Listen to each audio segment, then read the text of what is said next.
That was a while ago, the time off between cycles. What do we have? 57. Episode 57. Yes. That's incredible. Wow. All right. Well, I think we are all set. I just tested mics, and they should be good. And start rolling. Okay. We're all tested already, and we're in to go. Good morning. Good morning. I'm Naomi. I'm Liz. We're the Run Galloway girls. It's Naomi. It's Naomi. I love it. I'm having no coffee today, so I don't know, So you're on pure adrenaline. Yes. So, funny thing, I was actually scrolling Instagram, as one does, and a friend of mine says that she doesn't have coffee until she has been awake for 90 minutes. And it's like because of the hormonal effect. Yeah. I'm not sure it's like that scientific, right? Like, because like I've heard this whole like you should do certain things in the morning because of like the way your hormones are. But I swear my wake up cycle starts an hour before I wake up. Interesting. Like if I look at like the changes in my sleep pattern on Garmin, grain of salt, because Garmin's sleep is grain of salt. Right. I do like I switched over to where I don't drink coffee first thing in the morning because now I'm usually doing branched chain amino acids and athletic greens. But and so hopefully someday we'll get to put a sponsorship there. Right? I know. So coffee I usually take later, and so I do notice like a shift of where I used to get up and like need coffee immediately, and now I don't. Interesting. So although maybe that said, yeah. But you're not having coffee today. And who knows, right? Well, maybe that's one of the reasons why I like don't understand that, because I don't ever feel like I need coffee. Yeah. Like you don't wake up with the craving. Yeah. Don't wake up with a craving, don't wake up with a headache. Like I some days just drink decaf, like some days just have half calf. Like it's more the ritual for me than it is the actual like caffeine. And I think that's if you break the cycle of having it first thing in the morning, which I have, then I don't. A lot of days, some days I won't have it at all. Some days I'll have it when I sit down to my desk. A lot of times it's something that I'll have when I get back from my run. Right. So it is like just a warm cup of something. Right. So. And like I do find, it's funny on days that I have decaf and I have a lot of mental things to do, especially not on my ADHD medication, a cup of coffee, even just a half calf cup of coffee, actually even just another decaf cup, it can maybe it's partially psychosomatic. It can help focus me. And I think it's that, so it's so funny. Like I was diagnosed with ADHD at age 37, but I remember like this is like, well, and then my mom told me I was diagnosed in 4th grade. Yay for not knowing medical things about yourself. Right. But then I remember going to the doctor when I was in college, and I was like, I actually have a hard time in class. Like I would start a semester strong and I could get like really into it. And then like 3 or 4 weeks in, I found myself daydreaming and doodling in class. And like I had all these strategies. So like I would bring multicolored pens to class so that my notes were really fun. And I would use graph paper. That's something else that like made me like able to focus. So I had all these tricks. Tools, yeah. And she said, well, why don't you get yourself a Starbucks coffee in class, because the caffeine, like when you are heading to class, the caffeine will help focus you. Because she's like, it does sound like maybe you have some attention issues, but we try not to give medication to 20-year-olds. Like I was like, oh, that makes sense because of the propensity for abuse. But now I know all of this stuff. It's like, well, there's not actually a propensity for abuse for people who actually have ADHD. Right. Like if anything, like you skip your medication to feel high. Yeah, there was just like a whole thing going on. Like there's just a stigma around it. There still is, but like especially at that time though. Yeah, people were selling years ago. But even 20 years ago, they looked at, and there's an episode of ER that talks about this. ADHD is a children's problem. Ritalin is a children's medication. There's this episode where Lucy is still on her ADHD meds. Now she is using them to stay up to like work longer, but still that's not how ADHD works. It is a lifelong you don't thing. Grow out of it. And your medication might change as you get older. Like you might find non-stimulants work better at just certain times in your life, and stimulants work better at different times. Anyway, this isn't an ADHD podcast. I just found that interesting. Yeah. But yeah, coffee's good. I'm sorry you're not having any this Yeah, morning. and I didn't have AG1 either, so I also might not have my focus. Oh, yeah. And I am actually switching. I'm going to try out a different brand since we're not sponsored, because I Hear noticed, that, AG1? You I'm guys sorry, should sponsor us. you guys, but I noticed that I spent $2,500 on like supplements last year. Yeah. AG1 being the biggest, most expensive one of those, and I was like, maybe I should look around at other brands. Yeah. So it'll be interesting. I'll see if there's actually a pregnancy safe green powdered drink that I was like looking at. And I don't know that AG1 isn't pregnancy safe. I just know that ashwagandha is something that maybe might not be ashwagandha also like has some potential liver side effects to it if you take too much. So the one I'm switching to is called Live It Up, and it has, so I read something where they, it was a nutritionist, and she looked at 10 or 12 different greens brands, and she gave that one the highest rating, then AG1 right behind it. But so this Live It Up one has it's organic. Okay. Doesn't have ashwagandha as far as I can tell. So maybe it's going to be safe for more But people. maybe it's also not going to work, because like that's SWAP tends to think that ashwagandha is like the miracle thing in it. So depending on how your liver takes it, it might be a really bad thing. It might be. So it might be fine. Sponsor free. Yeah. We sponsor free, but here we are. Yeah. All right. So today we have kind of a fun episode for you. It is 20 reasons why everyone should take up recreational running, because we think everybody should. We think even if it's just once a week, our bodies are made to run, and maybe that'll be one of the reasons. If you look at our feet and our legs and our ankles and all of that, we were literally built to run. Not necessarily long distances, that is a personal choice, but we were definitely built to run, and like our bodies like to move. And we've talked last week about using sprinting to help build muscle and metabolize fat, and kind of break out of the zone 2 while staying in zone 2, while building aerobic capacity essentially, and that's run walk comes in. So run walk is really the way that all people can run. So 20 reasons everyone should take up recreational. So share this episode with your friends and family who aren't runners, because maybe you can help encourage them by some of these reasons. And if you're already a recreational runner like us, then maybe it'll show you some benefits that you didn't really think about. So maybe it'll help you in a slump to remember why you do this. So number 1 is cardiovascular health. Like, it's so good for our hearts. Running strengthens the heart, improves circulation, and reduces risk of heart disease. We all know that. It's funny, I like to think of it as like you get the blood moving and it cleans out everything in your arteries. I know that's not how it works, but it does feel like lubrication. Like you push that blood flow faster, and little things that might be building up maybe break away, but then get eliminated. That's like non-scientific thought. And raising your heart rate, obviously making it work harder, giving it something to do is really good for it. And so you're going to build cardiovascular health and long-term kind of benefits to running.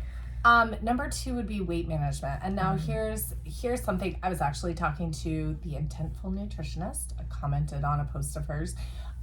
She put that she is not a weight loss nutritionist. She is a healthy running nutritionist, and people were asking her weight loss advice, and she's like, well, I don't really give that. That's not who I am. I think that you should fuel your body so that you can move and all of this.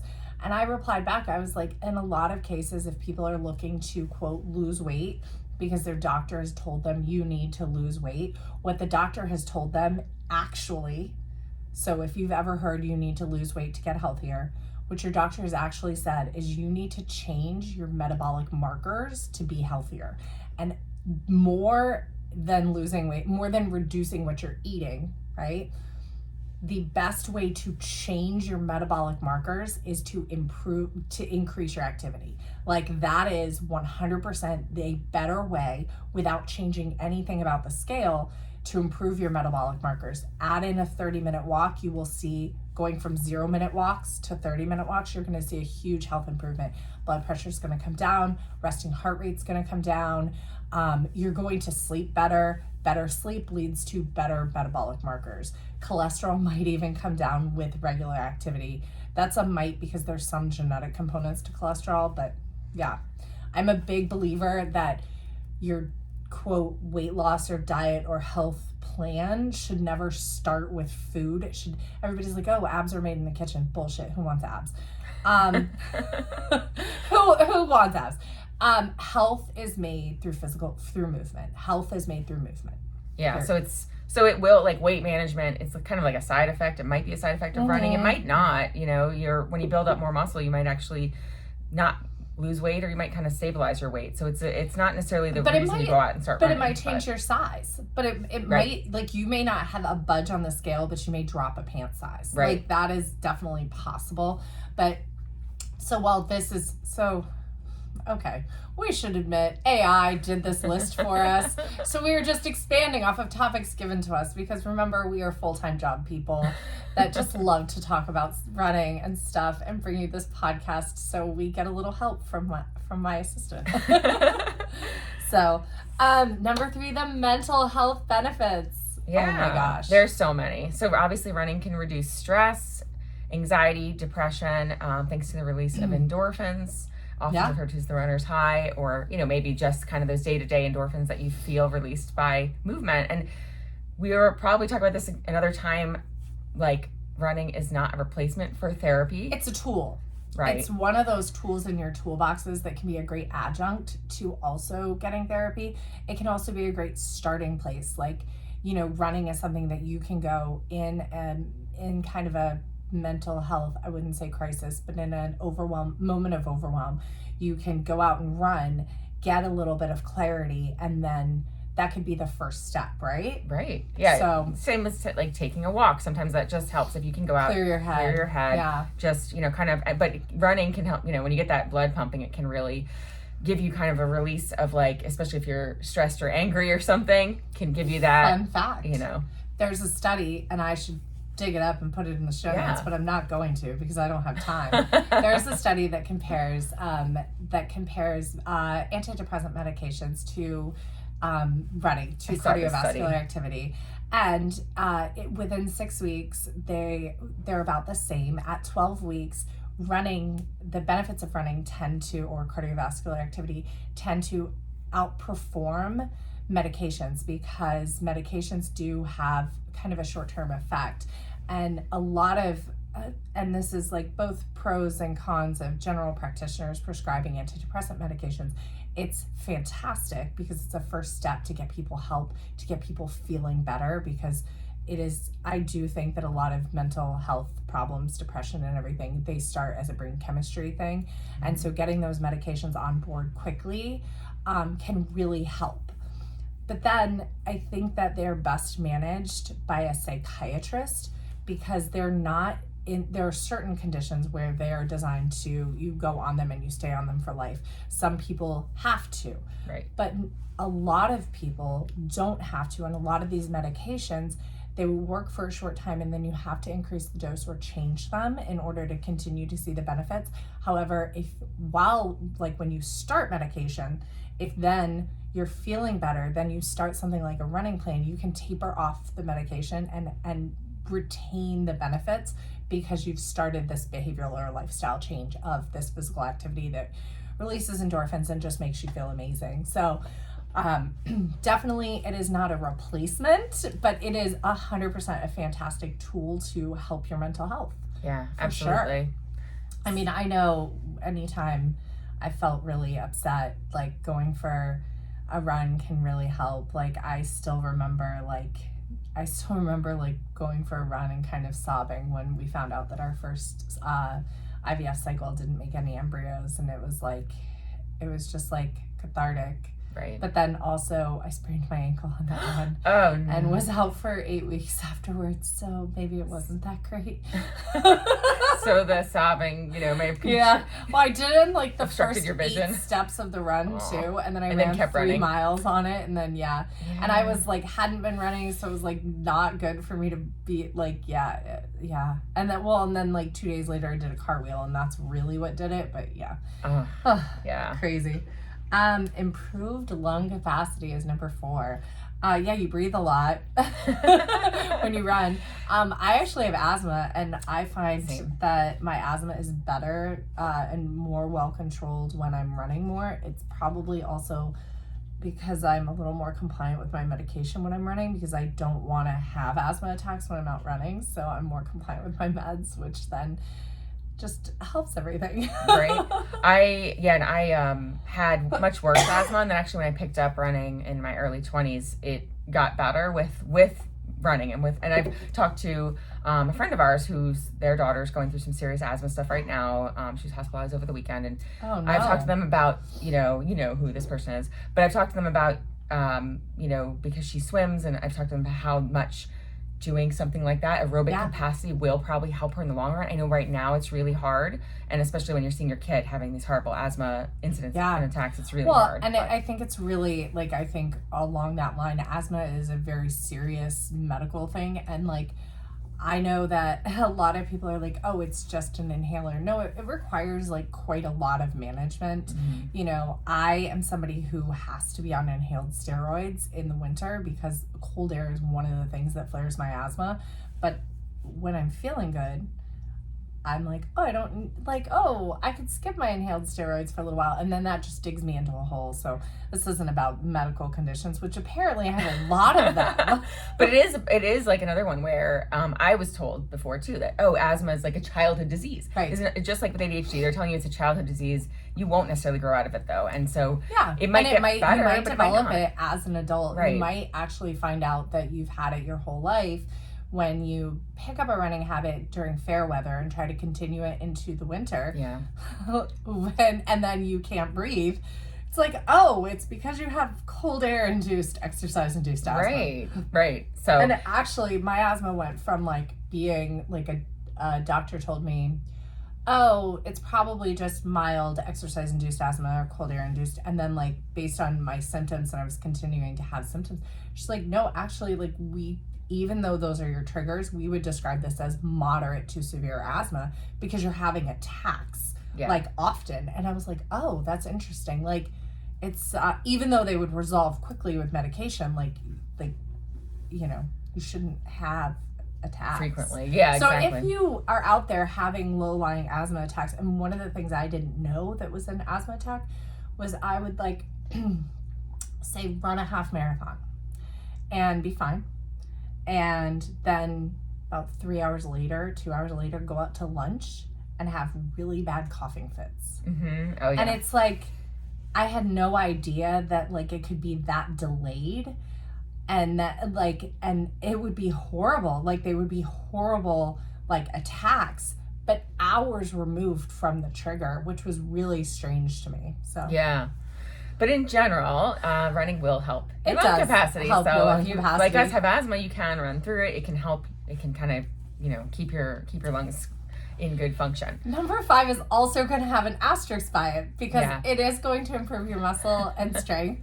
But as we've talked about so many times, we're old AF, so we have to start lifting actual strength. Oh my gosh. But if you're not, but you know what? I think this is if you're not a recreational runner already, this is going to help improve or maintain your muscle and strength tone. Absolutely. And I got to tell you, like, walking is enough to get amazing calves. You do a little bit of running and all of a sudden your quads and your butt are like snatched. Right?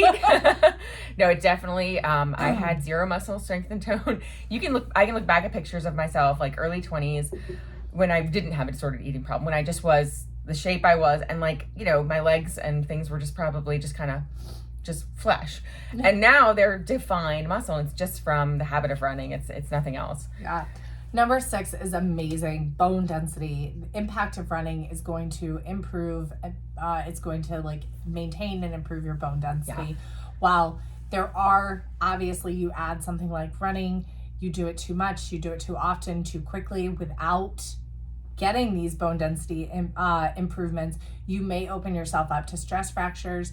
But when you are starting out, as long as you do it slowly and methodically, it will improve your bone density, and then your bones get kind of stronger, and then you are more like a brontosaurus, and then you can add a little bit more running as you begin being a recreational runner and kind of work through it. So. And it's definitely, I think this is a common misconception, because especially, so my mom, hi mom, who listens to the pod, took up running in her late 60s, I think about a year ago when we started our pod. By the way, tomorrow's our podiversary. What?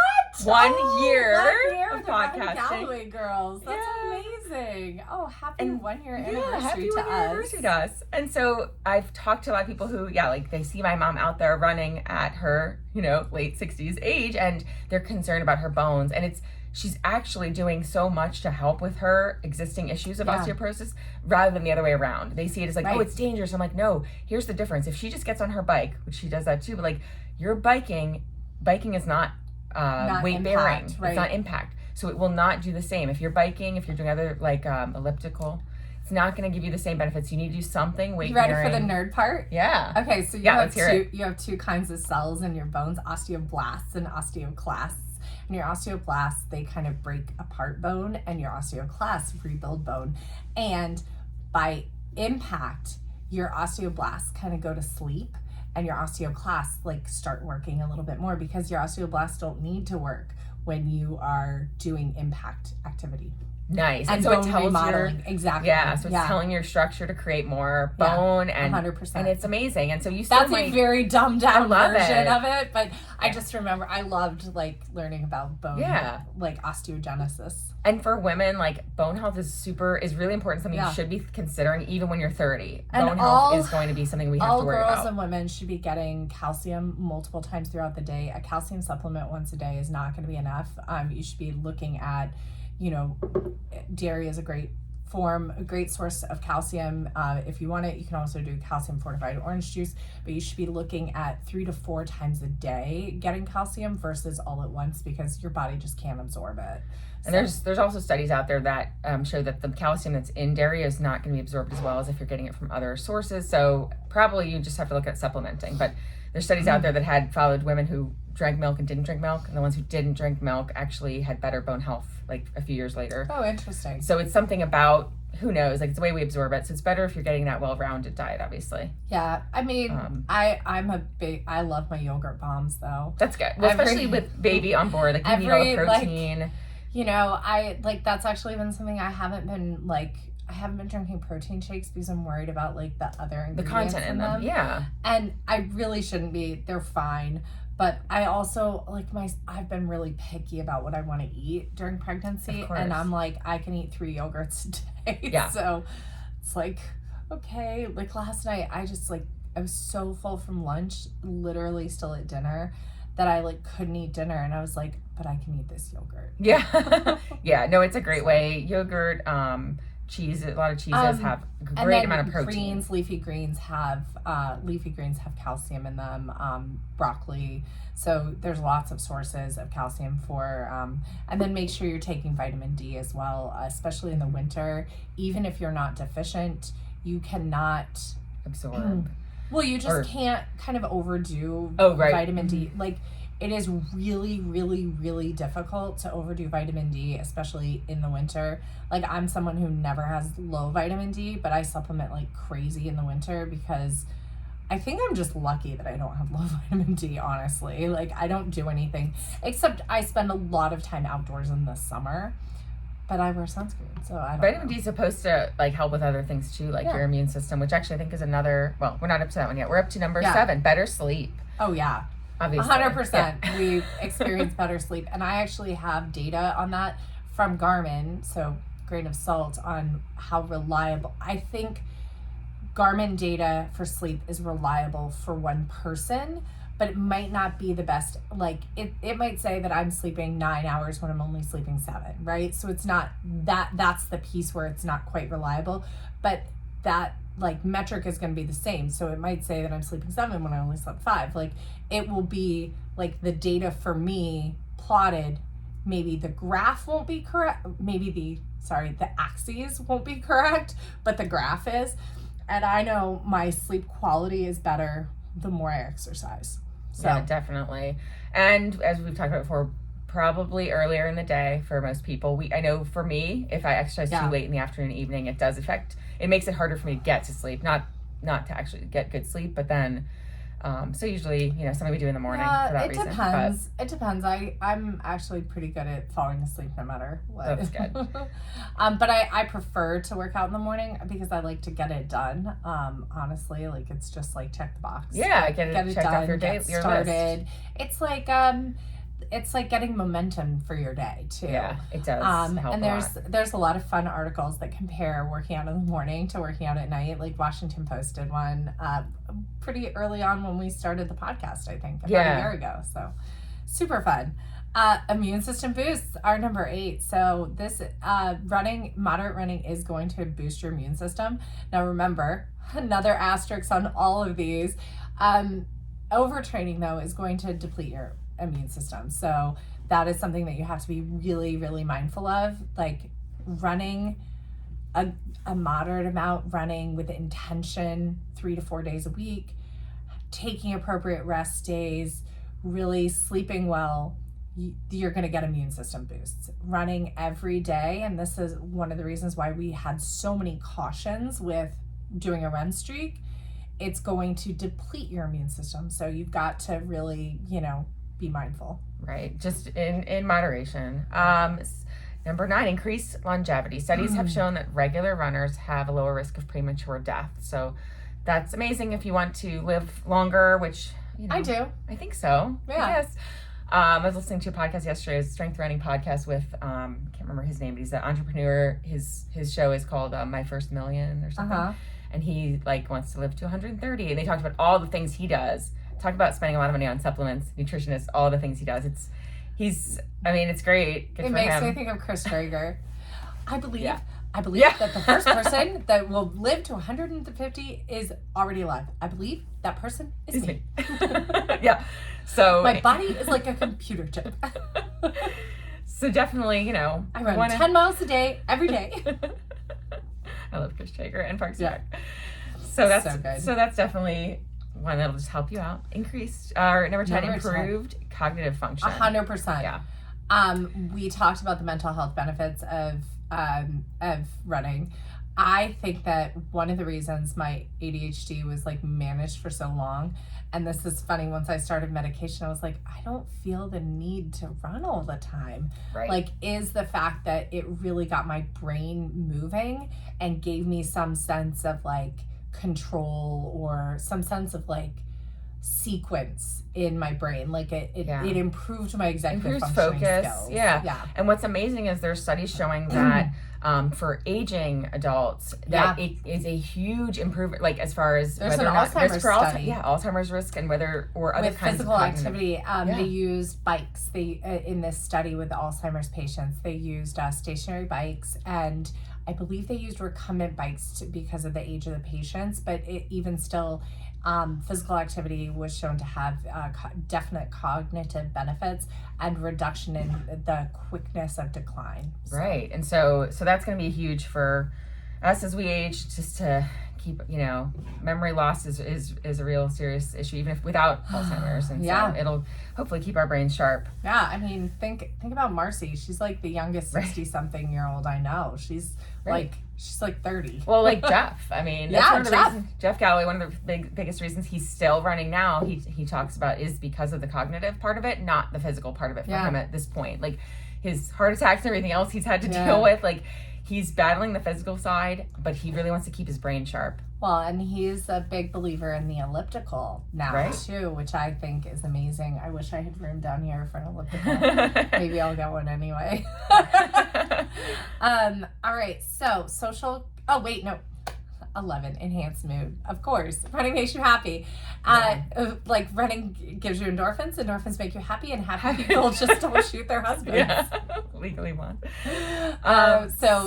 Definitely enhances your mood. The endorphins, they kind of relax you. They give you a sense of well-being.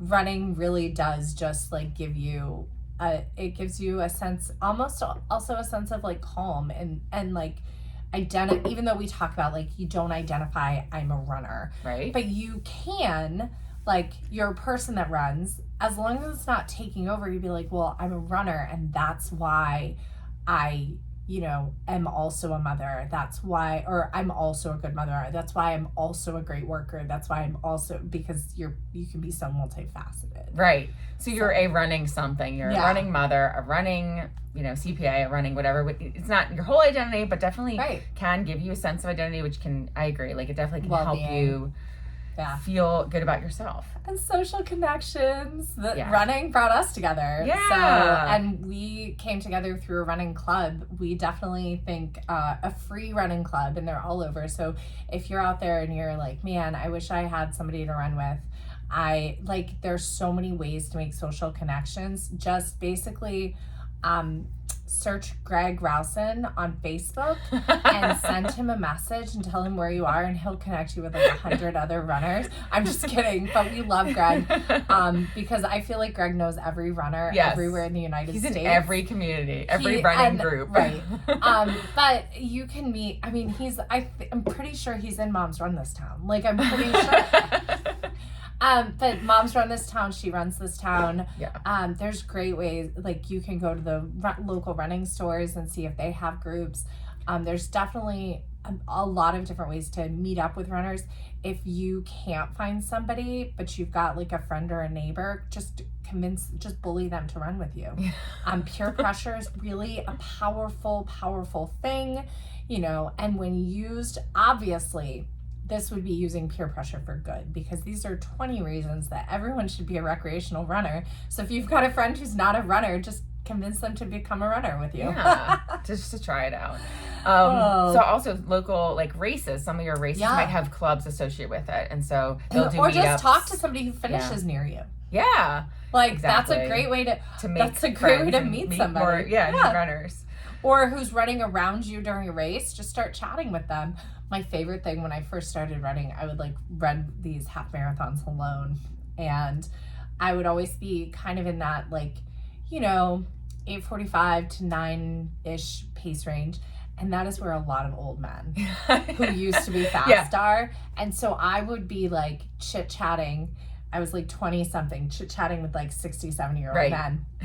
And it was the best. We would just like chit chat the whole time. Yeah, awesome. I've met like random, same thing. Like it's usually like a man who's 10 or 20 years older at least than me, and we're running. I'm running alongside them, and we're chit chatting through the race, and great way to make friends. So number 13, personal achievement. It does feel really good to set some running goals, whether they're number of days running or a certain time goal. Even though we've talked about, don't let it be all, but you can still get this sense of personal achievement. Even just finishing can be like amazing. It is. And, and just starting, just getting out there for a mile every day. It boosts your self-esteem. It boosts your confidence. I think that's why, I don't know if running is the reason I'm so confident, or it's like I chose running because it is so easy to get personal achievements in running. Running was the first place, even though I had been swimming for a long time. When I joined track, it was the first time I ever heard PR, like a personal record. And I was like, wow, that's really cool. Because before that, I was always looking at time standards. It was like, how close can I get to the time standard? How can I beat the time standard? And I didn't really think about like my personal best and my personal achievement. So running is really great because it can be so personal. Yeah, and it's so easy to get addicted to it, because that first year or two of running, you'll see you'll get personal best, and then you'll see your times getting faster as you start it, and it will give you that sense of that'll kind of get you hooked, because you get the wow, I did this, the achievement, the accomplishment, and it the improvement that you see right there. So here's my tip: always leave something in the tank, so that then personal records, they just keep happening. It's It's not cheating. No. I'm just kidding.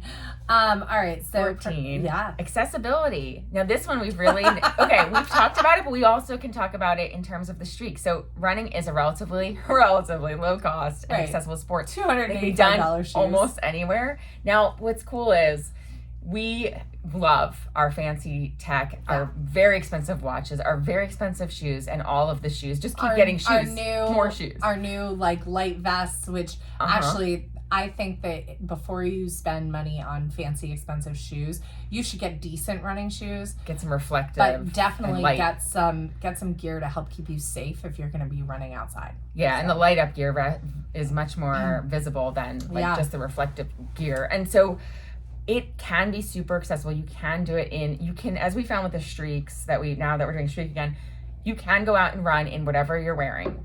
Yep. You can go out and power walk. I power walked a super fast mile yesterday in my snow boots. You do not have to get all this fancy gear. You can do it with whatever you have at this time.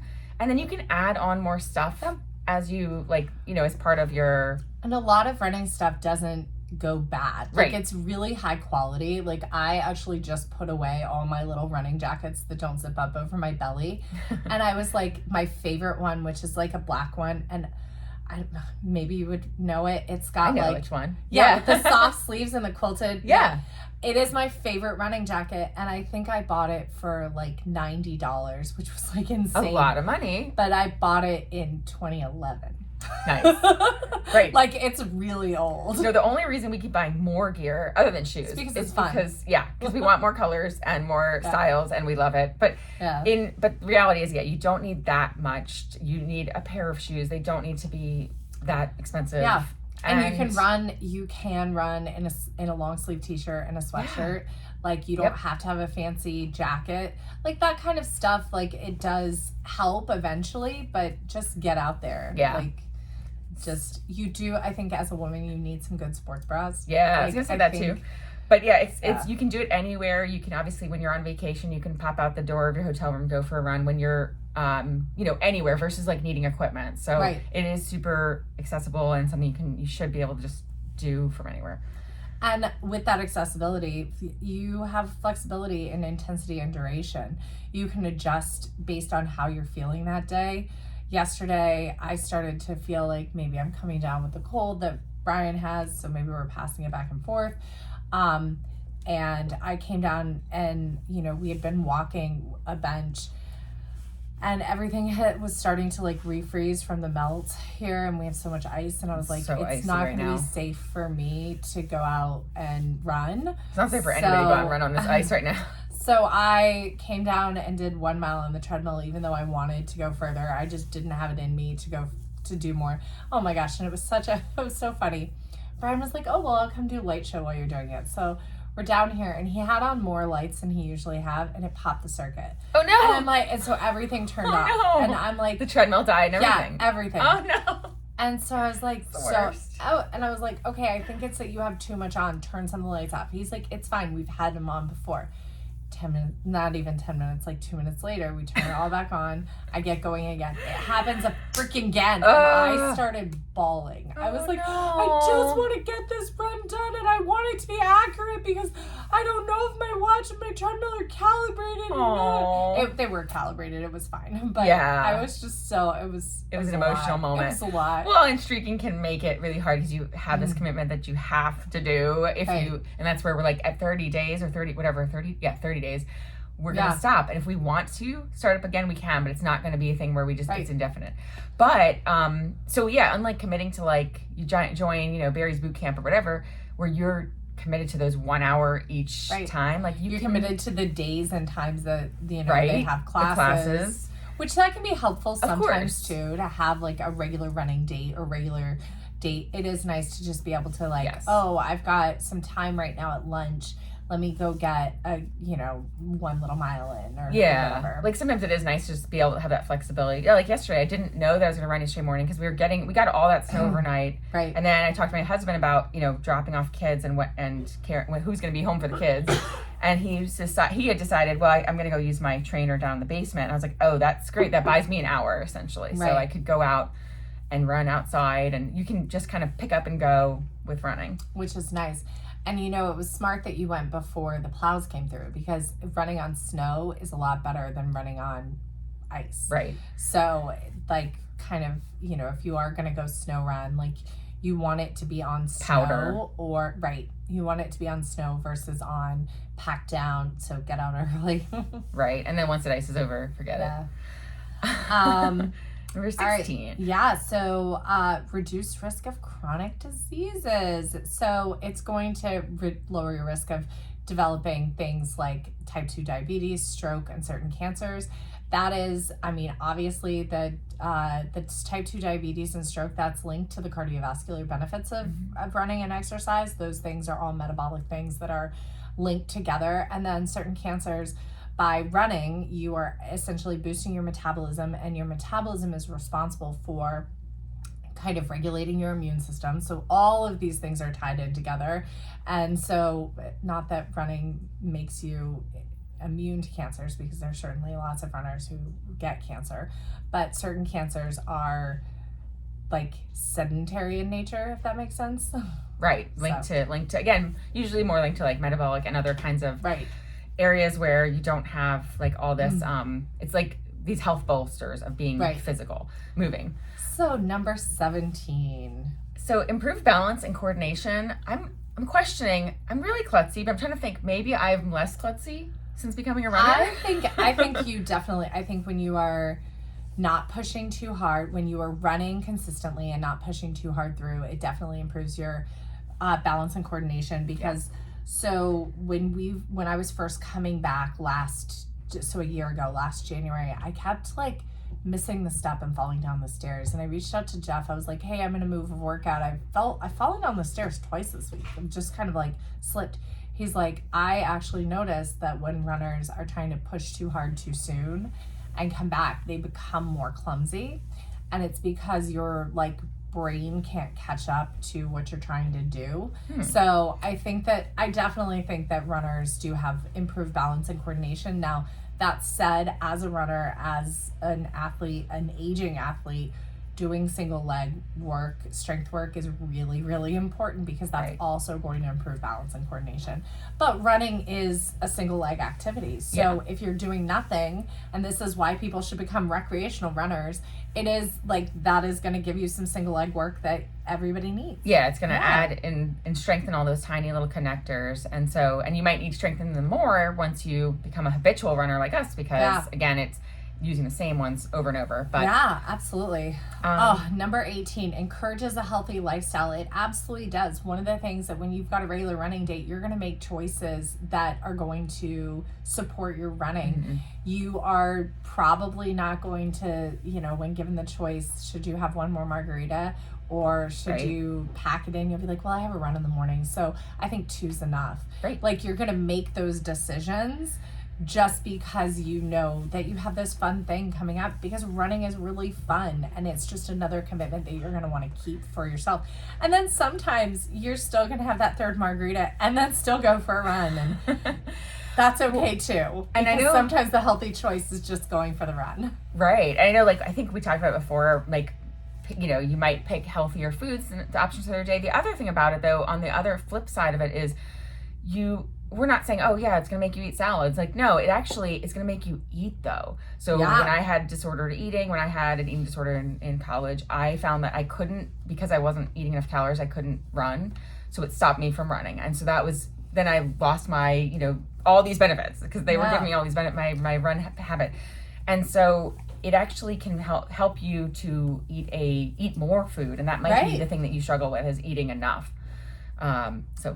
Yeah, and I think it also encourages you to get outside, which is really good. There's so many benefits that running kind of brings in. And then number 19 is stress relief. We kind of talked about this, the mental health benefits. It can be an outlet when you've had a frustrating day, or you just need some time to yourself. It's moving meditation. Yeah, it's so good when you have and the next one is, and then the last one we lead right into it. Opportunity for mindfulness and reflection. So running offers a chance for solitude, reflection, mindfulness, which is beneficial for mental health. Sometimes mindfulness is like not thinking about anything while you're out on a run. Right. So sometimes I'll like start a run like with something heavy on my heart or head, either one. And like halfway through, everything's gone out the window and I'm just like peacefully, blissfully outside. Right? It's those endorphins, like, you know, coming back around to it. So, yeah, so whether for health, social, or personal growth reasons, recreational running offers a wide range of benefits, making it a worthwhile activity to incorporate into your lifestyle. So obviously, if you're listening to us, maybe you already do run, or maybe you found this because you searched up and saw how to become a recreational runner, but it's amazing.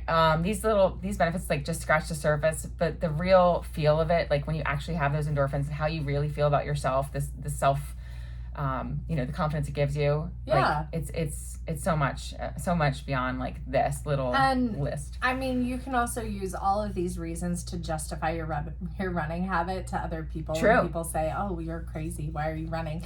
And just remember, like, while there are all these benefits, you do have to be mindful and be intentional with how you run. Running can be when done too much too often, it can lead to obsessive thinking. It can be devastating to your body too.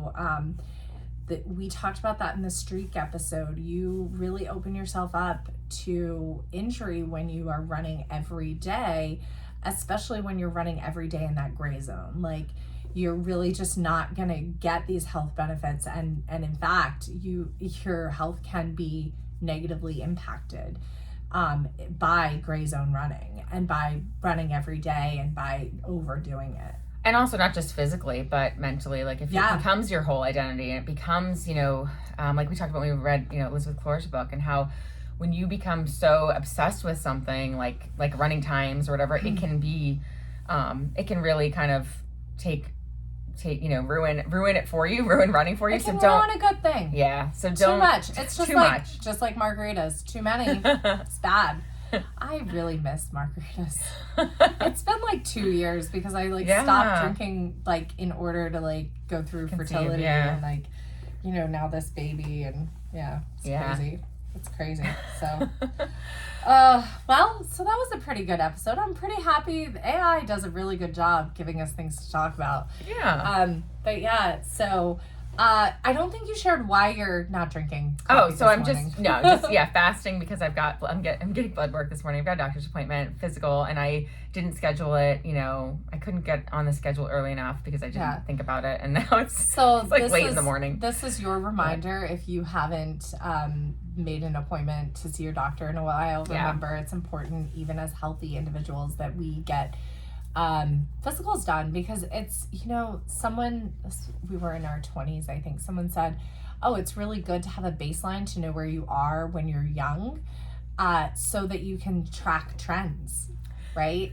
Something might be kind of like in the normal range, but if it's like fallen for you, that could be a warning sign. So. Right. Or like cholesterol, other markers. And I think you know, for a lot of people start going and taking it more seriously when they have a problem. Right. So especially, I feel like this is worse with men. Right? Yeah. Like, I feel like men don't go to the doctor. Yep. And then, of course, at some point they have problems and need to. But so just a reminder, get a physical annually. It's not something you do every 5 or 10 years, guys. Right. I'm looking at you, men. Absolutely. Although most of our demographic is women listening to this. And when we talk about the benefits of becoming a recreational runner, of course, we think that run walk is the way everybody everyone should incorporate run walk in their easy running. Like, I think even if you don't plan to use run walk in your races or in your workouts, although everybody kind of does when they're running intervals and then taking recovery breaks, a lot of times it's standing, sometimes it's float recovery and jog recovery, but you can always swap in walking for that recovery. And a track workout is a run walk workout, basically. But with your easy running, I mean, easy run walks, they're fantastic. And that's sometimes the only way you can get your heart rate down back into that easy zone and stay out of the gray zone is by adding walk breaks and adding them more often. Like, I definitely know that for myself. Like, if I were to just go out and kind of run what feels easy, granted this pre-pregnancy, I would definitely be, by 30 to 40 minutes in, I would be in my gray zone because my body would just want to speed up because it feels good. And so adding those walk breaks more often to make sure that heart rate doesn't drift, like that's really, like that's going to help with that aerobic base building. So yeah, so we think everyone should be recreational runners, and we hope you like this episode, and happy 1 year anniversary, guys. That's incredible. I can't even believe it. It's amazing. And we've got a couple of other short episodes, which as soon as we find the time to record, we have ideas for them. Like we want to do like an episode specifically dedicated to how to recover from illness and kind of our tips for that. And return to running after, even just something as simple as like a cold that knocks you down and something with a fever. When to run, when on antibiotics, that sort of thing. Remember, 3 days off will never kill you. 3 days off will not derail your training. So if you're not feeling well, take 3 days off. Don't try to be a hero and push through because that can make it worse. Yeah. So, I probably for the next week will just be doing my 1 mile. Because you're feeling like, you possibly have something. I just have a really bad sore throat. I know, sorry. It stinks. I mean, hopefully by the weekend I'll be able to, although we're getting more snow on Friday. I know. And it's not going to melt. Like, it's so cold. Well, next week it's going to be 50s with a low of 40. Well, I just mean, it's not going to melt till next week. Yeah. I can't wait. Can't wait for spring. I mean, hopefully we'll be able to get a long run this weekend. If not, we could go pool run. Yeah, I was thinking pool run. We could even go and side-by-side treadmill run and then pool run. True. At the same place because it costs the same. Yeah. So, yeah, we're so lucky to have good rec centers here. Right. It's worth the cost of admission for sure. Yeah, because we could go the gym and the pool. It's one price. Nice. So it's very, very cool. All right. Yeah. Well, we'll let you guys go, and thank you so much for listening. Remember, it helps us by rating and subscribing. Yeah. Follow, subscribe, love us.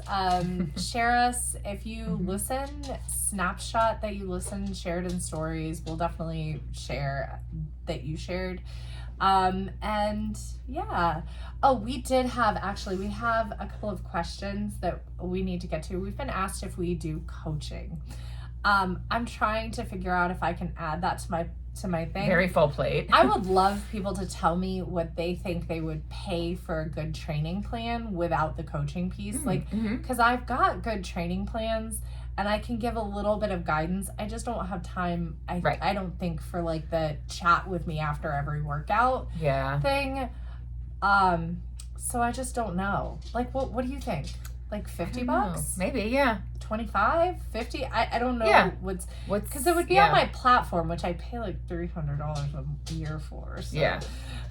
So that'd be kind of nice to offset pay the cost for the platform. Exactly. But I like it. I love the functionality of VDOT because it allows me to coach friends without having to right. Yeah. Right. So you coach people for free essentially right now, but you're but not doing the full paid coaching because that's a commitment.